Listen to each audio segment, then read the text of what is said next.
Let me ask you a question. The CCP will not be able to purchase America's farmland near the military installation unless someone wants to sell the land. And the CCP will not be able to manipulate or weaponize the U.S. federal government agencies unless someone inside the government agencies who are willing to be used by the CCP. Yes. So what's the problem here? We have many in our government who are essentially are traitors. We have been saying it for a long time that we have people in our political system who are supposed to be serving America, but they hate America. And that is why they would be prone to the temptation to sell out to something like the CCP against their own country. We have got to recognize the problem. We've got to start identifying these people. One of the big things I do in my work, we train the voters to be considering, who are you electing to public office? Make sure you know who they are. Make sure they are embracing the values you embrace, starting with love of country, right? So no, we have to root out the traitors. They are there.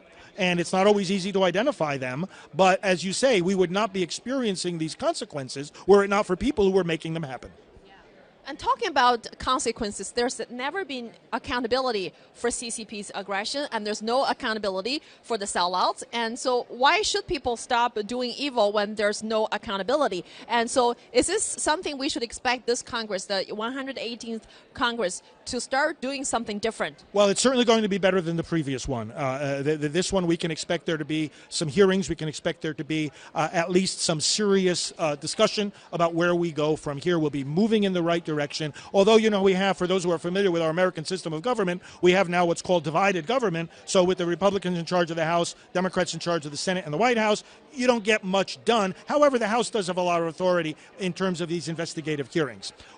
This is why the next election in America, the next federal election in 2024, is so important. It's of consequence for the whole world. And we're all, like you say, so many who are watching are the freedom fighters, Chinese people. Like I say, we love you all. We're all in this together. We have to make this work together. And our elections are going to be so important for that, because if we can put, for example, many of us want President Trump back in office. He's running. There are other good people running as well. The point is, any of them are going to be much more serious about solving this problem than the current administration. And that's very consequential. We are working to educate the voters now to this as one of the things they must consider when they vote.